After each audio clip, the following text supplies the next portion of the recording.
Shalom shalom bakunzi ba Anaweza, turabashuje mu izina rya Kristo Yesu.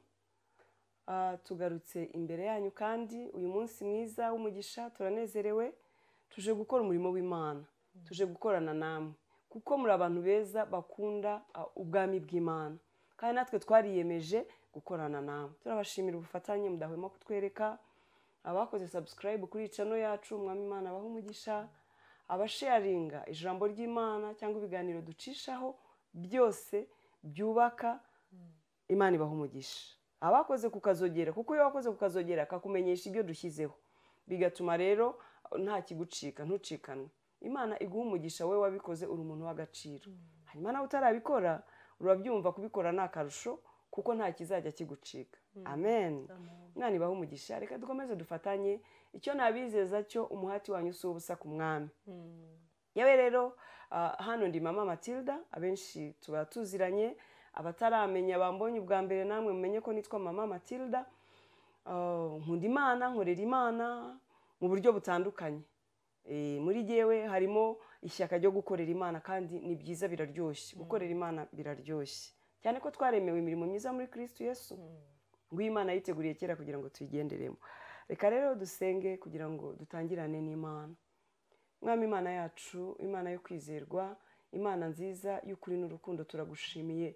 Tugushimiye amahirwe uduhaye kandi yo gukora umurimo wawe Mwami Imana. Ntabwo tubifata nk'ibisanzwe. Ibi bitwereka buryo ki Mwami waturemyemo imbuto yawe, kugira ngo tugire icyo dukora, dutange umusanzu wacu mu gihe gisa n'iki, bigirira abantu bawe umumaro. Warakoze kumitamo, warakoze guhitamo mwene data mutumirwa wacu turi kumwe hano, uri bwibwira abantu mu kanya badukurikiye. Wagize neza Mwami, turagukunda, ariko niwe wabanje kudukunda, kandi byose tubishobozwa nawe, uduha imbaraga. Izina ryawe nirihabwe icyubahiro. Rero muri iki kiganiro tugiye kugira, turagutumiye ngo bane natwe. Udushoboze Mana, utuyobore, utwigishe, utushoboze gukora ibikwiriye, ibiri bugire umumaro ubwoko bwawe, bagahabwa umugisha. Ibyo nibyo tugusabye, kandi duhamagaye kubaho kwawe ngo gutware, gutegeke. Mwuka wera w'Imana tuguhaye ikaze. Kindi nacyo Mwami Imana, tukweguriye imitima yacu. Turi abantu buntu, birashoboka cyane ko hari aho tuba twatezutse, haba mu byo tuvuga, mu byo dukora, no mu byo dutekereza, hanyuma izina ryawe ntirishyirwe hejuru ku bwacu. Turakunyize kugira ngo utubabarire. Amaraso ya Yesu atweze buri kimwe cyose cyadutandukanya n'ubwiza bwawe, tugikuyeho mu izina rya Yesu. Reka uturebere mu maraso ya Kristo, kugira ngo Mwami Imana utwishimire tubashe gukora Mwami Imana tunejeje umutima wawe. Izina ryawe nirishimwe. Turakwiyeguriye hano muri studio bana natwe, ibyuma bikore neza, ababikoresha ubaho ubuhanga n'ubumenyi. Mwuka wera utegeke imitima yacu iciye bugufi imbere yawe. Urakoze Mwami, izina ryawe ryiza rikomeye nirishimwe. Dusabye mu izina rya Kristo Yesu. Amen, amen. Haleluya. Imana ibaha umugisha abakunzi bacu, bakunzi ba Anaweza. Imana ibaha umugisha, iguha umugisha Eme turi kumwe hano ku buhanga bw'ibyuma. Imana iguha umugisha umutumirwa wacu.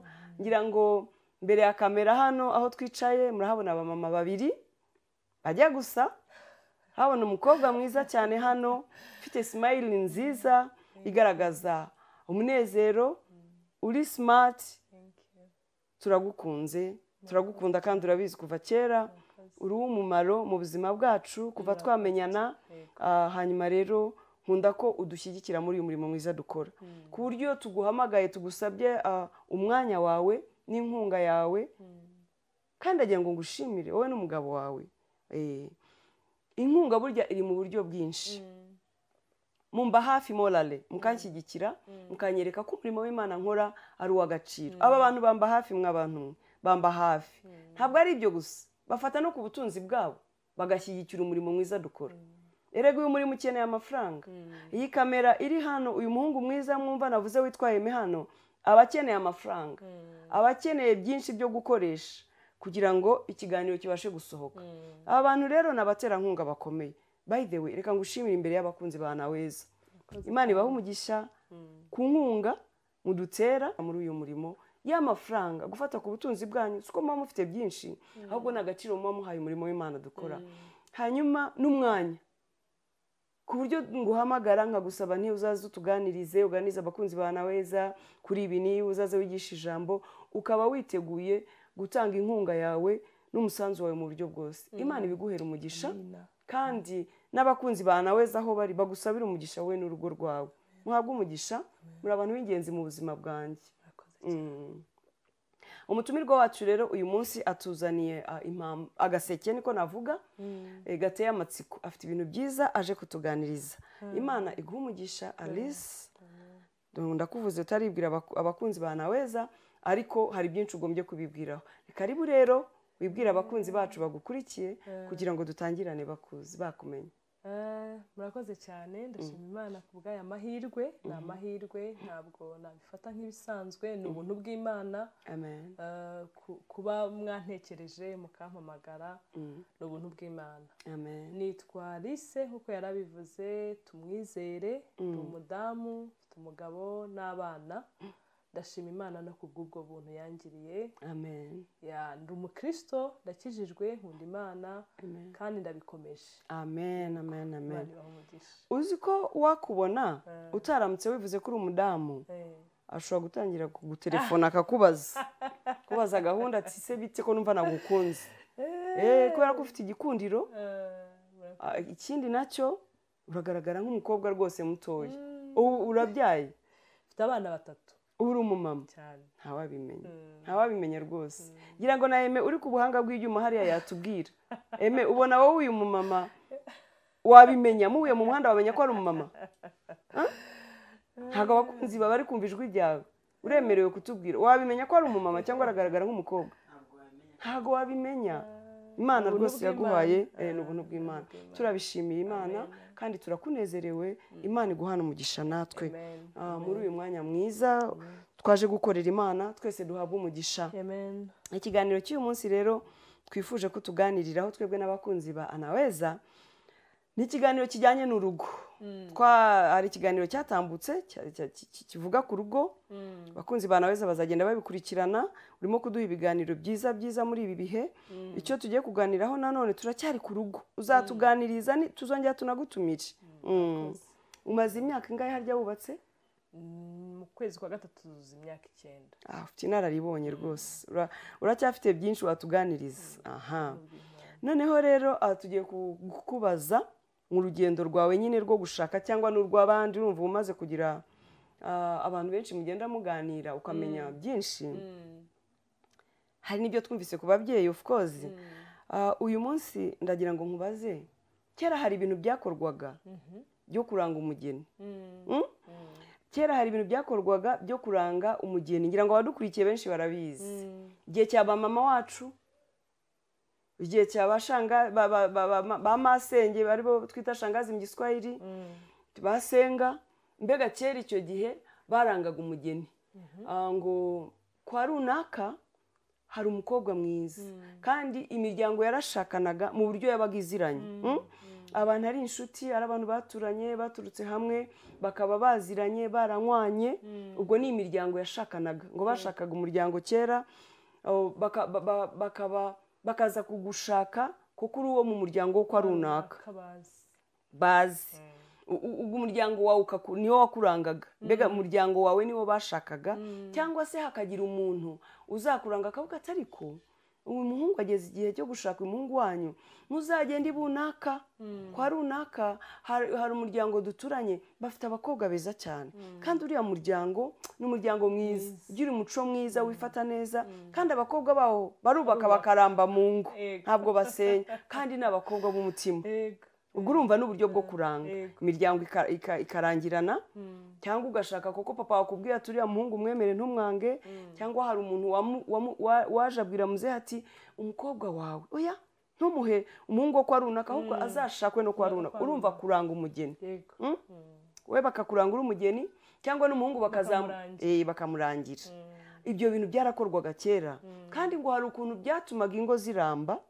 Ibyo njya numva abakuru bavuga ngo ahangwa iby'ubuse uko abantu bagenda bakihurira ngo ingo z'ubu zaramba gute.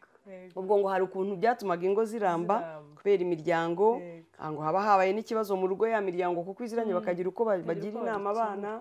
ibyo byarakorwaga mu gihe cya kera.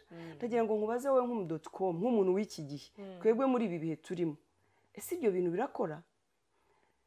Bikwiriye nanone kuba bigihabwa umwanya cyangwa se muri iyi minsi bigenda gute? Umuntu arirwariza, abantu barahura muri bisi bakamenyana, ni byiza nabyo ingo zikubakwa zigakomera, cyangwa ibyo bintu bya kera urabihuza gute n'iby'iki gihe? Mwebwe mu gihe cyanyu cyo gushaka wabihuza gute n'iby'iki gihe? Ikindi wabihuza gute n'ubumana? N'ubumana cyane ko watubwiye ko uri umukristo, ibyo bintu bihurira hehe? Murakoze cyane. Ni ikintu gisa nk'ikigoyemo ukuntu, kubera ko urumva kera uko byakorwaga nta babyeyi babijyagamo nk'uko wabivuze, bakamenya ngo umuhungu wacu wageze igihe cyo gushaka, bakamurambagiriza, rimwe na rimwe bakamuzanira n'uwo atazi, bakaba bamuzanira uwo atazi atigeze abonaho, ariko kuko bo bashimye umuryango avukamo, bashimye uko nyina yubatse, bashimye uko ba nyirasenge bubatse, bakavuga bati ibyo byose uyu mwana ni muzima, afite indero, bakamubwira ati dushaka uriya mukobwa, bakamushaka, bakabana, byaba byiza byaba bibi, imiryango ikamenya uko ibijera hagati yabo. Uyu munsi biratandukanye cyane ko abantu babaga no mu mago batagiraga ahantu henshi bahurira nk'abajene, ariko uyu munsi umwana ava mu rugo afite imyaka 11 yagiye muri segonderi, akaba aragiye, ntazongera kuba mu rugo ubwo segonderi zanjye ajye muri university, avemo ajya mu kazi yibane, ntabe mu muryango cyane. Yego, abo azahura nabo ntabwo iwabo bazaba babazi, abo azahurira nabo ku ishuri ashobora kuba ariho azakundira umuntu, ashobora kuba ari mu kazi se, ntabwo mama we cyangwa papa we azaba bazi. Yego, rimwe na rimwe rero birahabana, biratandukanye cyane, kuko uyu munsi ntabwo bandangiye yewe ariko aho ndi bubihurize ni hamwe, kuko ntabwo byari bibi, byari ababyeyi bashakiraga abana ibyiza, babikoranaga urukundo, bashaka ko ingo ziramba, bashakaga ku buryo bamenyaga umuryango mubi urimo abantu wenda bitwara nabi, akaba yakubuza turamenya hariya ntujyeyo. Yego, ntabwo byari mu mugambi mubi, reka mbivuge gutyo, ariko nanone ubuzima budutegeka uburyo twitwara, gusa n'umuco ni mwiza. Aho ndi bubihurize rero uyu munsi ukuntu ngewe mbibona, n'uyu munsi kuranga kuracyabaho, ariko mu buryo buri indirect, reka mbyite gutyo. Nshobora gukundana n'umuntu bitandukanye nuko byakorwaga kera, nshobora gukundana n'umuntu noneho abantu babimenya ko nkundana na runaka, bakavuga bati nta soni kunana na muhungu umeze gutya na gutya na gutya, wo kwa runaka uzi ukuntu bameze gutya, uzi ukuntu wenda mama we byananiranye, uzi ukuntu wenda se uriya muhungu, bakakuzanira amakuru, wamwihitiyemo, wamwikundiye, bakakuha amakuru wamaze gukundana nawe. Rimwe na rimwe bikaba bitandukanye, mukaba mwabivamo mukabireka gukomezanya, cyangwa bakakuzanira gushyigikira, kuko tugize umugisha shawe, uriya muryango ntubaho, ati wenda baramukazi bawe, bazaba baramukazi bawe bashikibe n'abana beza, ibiki n'ibiki, cyangwa bakubwira ati bazaba baramukazi bawe ntuzabakira, akakubwira uburyo riba binyine, wenda hari uwo kubanjije muri uwo muryango birukanyemo, bagiriye nabi, bahuriyemo n'ibibazo, avuga ati aho ugiye ntabwo uhazi, ariko ntabwo aribo babahuje, mwahuriye ku ishuri, mwahuriye mu kazi, wamukunze, hanyuma along the way umuhuye n'abantu batangiye kubazanira amakuru, abo nabo wabitabaranga, kuko iyo babashyigikiye bakabwira ati aha ni sawa, wumva ukomeye. Iyo batangiye kubatera imijugujugu ati reka biriya bintu rimwe ibidakomeye birapfa, hariho n'abahatiriza bigakomeza bakagenda, wenda niwaba barabyanze cyangwa iki bakiyemeza bakabana. Ariko njyewe nemera ko kuko turi abantu, hari uruhare rw'Imana mu gushaka, ariko hari n'uruhare rw'abantu. Imana ntabwo yatugize amarobo, kandi umunyarwanda yaravuze ngo niba ngo utagirwa inama ntagira gute, hari kuntu donc inama z'abantu nubwo tutazishyira imbere cyane kurusha gusenga, ariko nazo zigira umumaro, nazo zirakenerwa, impanuro cyane z'ababyeyi, kuko ababyeyi Imana yabaduhaye yabibonye ko bakwiriye twebwe, abo yampaye yabonye ko bari bankwiriye, kandi ijambo ry'Imana ratubwira ngo twubahe so na nyoko kugira ngo uhabwe umugisha mu gihugu urimo.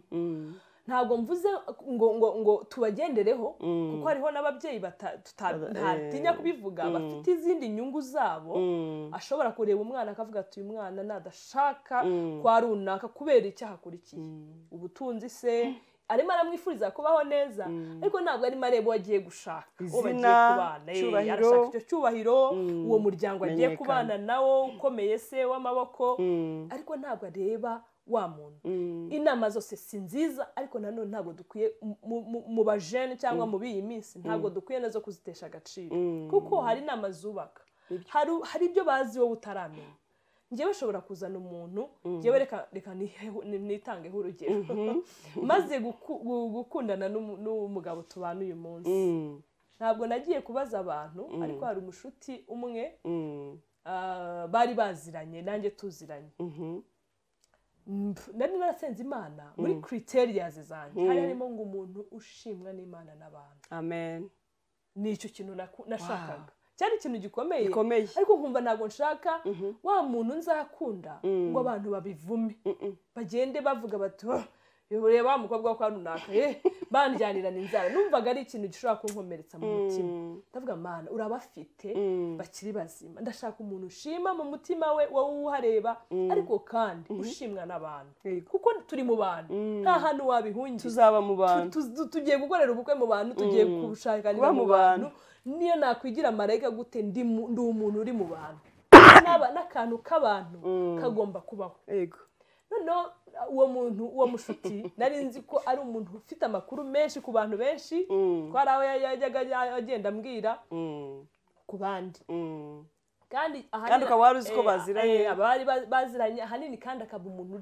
w'umunegativiste ukunda kuvuga ibintu biri bibi ku bantu ukritika ndamucokoza ndamubwira ndagushaka mufite amakuru ashyushye ati se noneho nuwa hehe mbwira yabaga ambaza ati noneho nuwigeze kubera imyaka wari ugezemo abantu yarazi barimo bantereta ndamubwira ndashaka mwereke ifoto uyu muntu uramuzi wari uzi ko amuzi ariko yari mbizi ko amuzi nari mbizi ko amuzi ndamubwira noneho mbwira uyu muntu hari amakuru mufiteho mu by'ukuri nabikoze numva ntabikurikiye cyane atari byo shaka ariko hari amakuru wari ukeneye numva nta makuru mufiteho menshi muzi ko ari umukristo muzi ukuriya gusa mubona tuvuga ko uyu muntu nibutse ko baziranye wamubaza buriya ntiyabafite amakuru arambwira ati umva nkubwire dore niba ushaka umugabo wo kubakana nawe n'uyu mugabo niba ushaka uwo kuryoshya no gutembera no kugira gute n'akazi kawe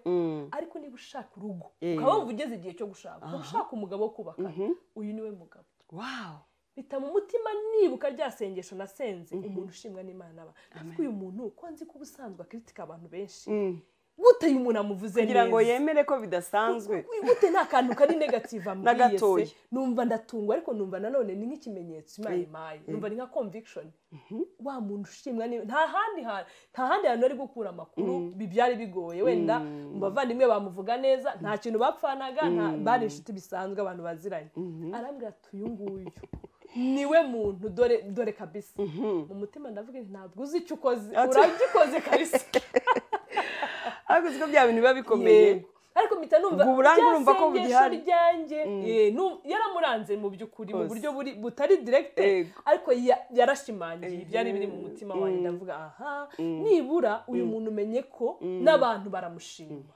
yego numva rero ko ni byiza ko dusenga Imana ni byiza ko umuntu yihitiramo nyine nicyo gihe tugezemo ni byiza ariko ni na byiza ko twumva n'inama inama ubu nizo zisigaye zimeze nk'abaranga kuko mbere barakurangira gutanamuzi uyu munsi uramuzana ukamubereka ariko ugasanga hari amakuru baguha yagufasha hamwe no gusenga Imana ahari wenda iyo mba ntasenga yari kumbwira ibiri negative akambwira ati uyu muntu ntabwo ashobotse ibiki n'ibiki wenda bigahita bimvangira nkatangira kwibaza siyo niwe cyangwa se ariko kubera ko nari ndi mu gihe cyo gusenga ntegereje Imana ndimo mwibazaho Imana yampaye igisubizo binyujije muri wa muntu nubwo yari umunegativiste ariko ikorera muri we impa igisubizo cy'isengesho ryanjye narasenze ushimwe n'Imana n'abantu numva birankomeje muri rwa rugendo narindimo.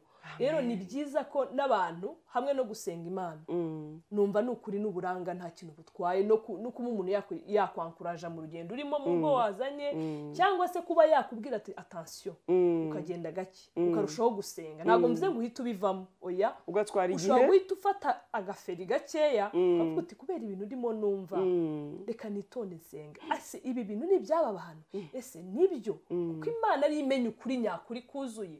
Muri icyo gihe ufashe feri izakurinda kugonga, hanyuma ukora ubushake bw'Imana. Niba ari byo uzabivamo kuko Imana izakwereka. Imana ikoresha abantu erega amapeti ntabwo Imana izamanuka ngo tuyibone hano ihita ihagarara imbere yawe kuvuga ngo none ngo uyu muntu siwe, oya. Imana ikora mu buryo butandukanye, ishobora kubwira mwijisho kutumaho umuntu, ishobora gukoresha umuntu.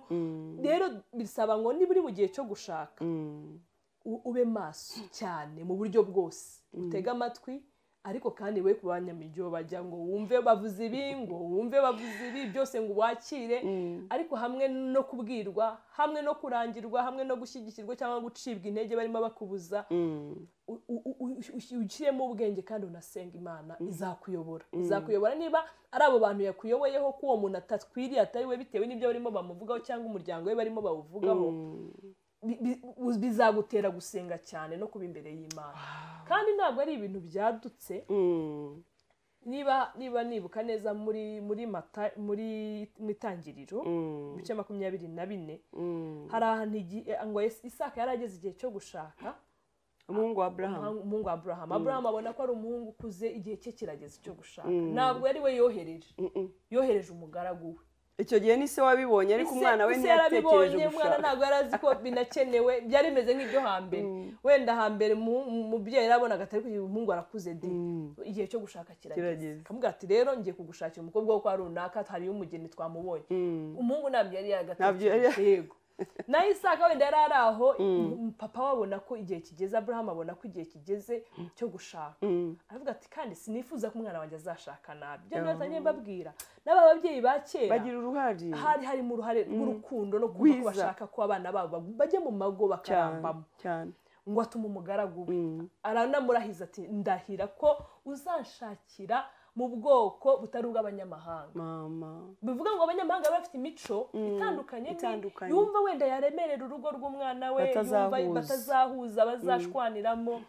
Abanyamahanga uyu munsi ngewe nahoze mbabwira ngo ntabwo nshyigikira umukristo ushaka mu mbabarire n'imyemerere yanjye, ntabwo niko uyu munsi nakubwira nti rero umukobwa wanjye urakijijwe ukunda Imana, uriya muhungu w'umusinzi w'umusambanyi w'iki umeze kuriya ntabwo nakwifuza ko ari we ushaka.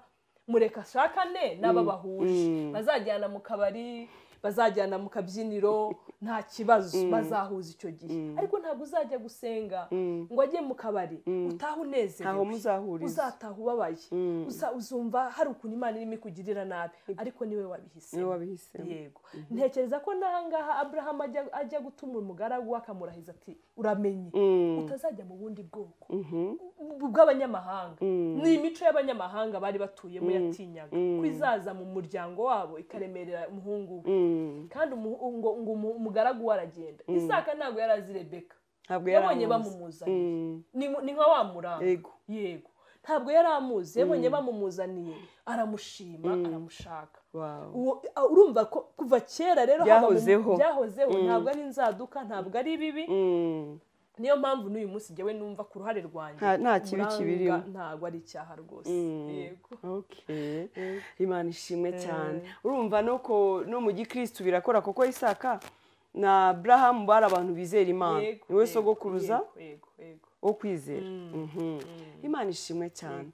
Hanyuma se ndagira ngo nkubaze Alice, hari ukuntu abantu ba kera, ababyeyi bacu bakuze, bavuga ngo impamvu ngo ingo z'ubu z'iki gihe ngo zikunda kugira ibibazo, ngo nuko abana b'ubu mugenda mugahura, tugahura nabi, bagahura nabiyoge, sinishyiramo koko genda wahandi wo hambere nayo nishyizemo, bagenda bagahurira iyo mu mashuri n'iki, mbega babandi bashaka ababyeyi batabigizemo uruhare, bagashakana no mu miryango bataziranye. tuvuge nk'urugero nawe warashatse ariko ntabwo nzi neza ko umuryango wawe wari uziranye n'umuryango washatsemo, ntabwo bari baziranye. Noneho rero ababyeyi b'ubu bakavuga ngo impamvu bigira ikibazo, ingo nyinshi ntizirambane bakabana mu makimbirane n'iki, ngo nuko bagiye bashakana imiryango itaziranye. Birahurira he? Urumva ari byo cyangwa se iminota mikeya? Mu by'ukuri numva ko uyu munsi imiryango ntabwo byoroshye ko yamenyana, kubera ko nakubwiye ngo njyewe niba ngiye i Butare nkahurirayo n'umusore nkamukunda, iwacu wenda ni Iburasirazuba, iwe wabo ni Iburengerazuba, mu by'ukuri iyo miryango ntabwo iziranye, nitwe tugiye kuyihuza. Ariko niba aho tumenyaniye, ababyeyi barabibaza, barakurikirana, none se uriya muhungu ni ukwande, uriya mukobwa se ni ukwande, bagira amatsiko cyangwa bakurera, barakurikirana baratangira bagakurikirana. Yego, kuba bataziranye ntabwo nibaza ko ari byo byatuma ingo zigira amakimbirane, ahubwo nyuma yo kumenyana, nyuma y'uko umujyanye, nyuma y'uko batangiye kumumenya, babamenye gute? Ese ibyo mumenye mubihaye agaciro? Niba ari bibi se mubihaye agaciro, murabyitwararitse, mumenye ko ari ikibazo, mubitwaye gute, mufashe uhe mwanzuro? Ese niba ari byiza birabankuraje nyine kwinjira muri iyo gahunda. Ubu kumenyana gusigaye kuba nyuma y'uko abantu bahuye, ntabwo kukiba mbere. Ntaho bihuriye no gusenyuka kw'ingo no kugira abana mu makimbirane. Urabona hariho abagore basigaye bica abagabo, abagore bica abagabo, abana. Mbega ukabona ko muri iyi minsi umuntu yumva ko nk'abakobwa baba batarashaka ari igihe ubona baragize bias ku ngo. Noneho abantu bakera bakavuga bati se ingo z'ubu zakomera zita, abantu bagenda bakayorana iyo ngo tutanabazi, ugasanga nabo nuko babitwaye. Urumva rero ko wowe nta urumva impamvu bavuga ngo batazi, nuko bumva uwo musore imico afite cyangwa uwo mukobwa yayikuye iwabo. Kandi nakubwiye umwana uyu munsi asigaye ava mu rugo ku myaka 11, abakera barahabaga bakarinda bo mu myaka 30 akiri mu rugo. Nibyo koko imico yose yabaga yekuye mu rugo, ariko uyu munsi imico ntabwo tuyikura mu rugo gusa, turerwaho imyaka mikeya, hari n'ahandi tukura hanze. Igikomeye ni ukumenya wa muntu mugiye kubana.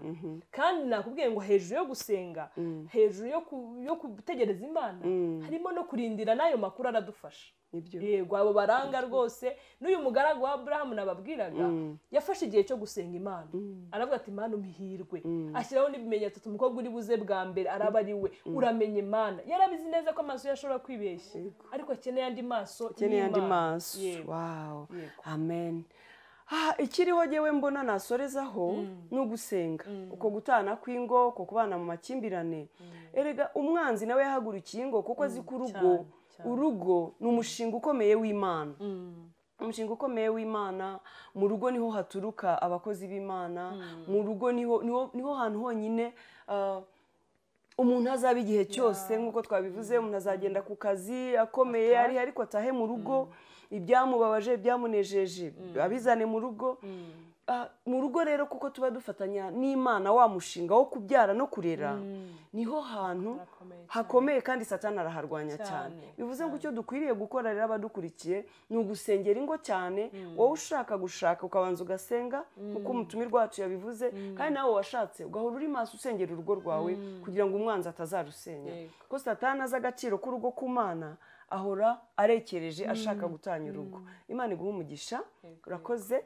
Numvaga biryoshye twakora n'amasaha 2 na 3, ariko nta kibazo uzagaruka. Conclusion ni kubaranga ni beza, Imana yabakoresha, ariko utabaye maso n'umwanzi yabakoresha. Imana iguha umugisha. Reka tuguha amahirwe yo gusaba usengera abakunzi ba Anaweza no kugira ngo iki kiganiro kizagire umumaro mu minota mikeya cyane ababikurikiye. Urakoze uyu mwanya mwiza baduhaye, dusengeye iki kiganiro. Mwami Imana, Jehova wese ukore ku mutima we, ukomeze kumuganiriza birenze amagambo experiences zacu, birenze ibyo twatekereza, kuko uri Imana itanga ubwenge. Umuyobore niba ari mu gihe cyo gushaka, umwigishe, umwereke inzira, kandi n'ukuri niba ari n'abaranga bari around, bamubwire ibijyanye n'ubushake bwawe. Tutekesha andi majwi yose mu izina rya Yesu. Kandi dusengeye ingo ziri hano hanze kugira ngo ukomeze kuzikomeza, ko ni wowe watangiye uyu murimo, ni wowe watangiye umushinga, uwuhagararemo kubw'icyubahiro cyawe mu izina rya Yesu. Amen. Shalom, shalom.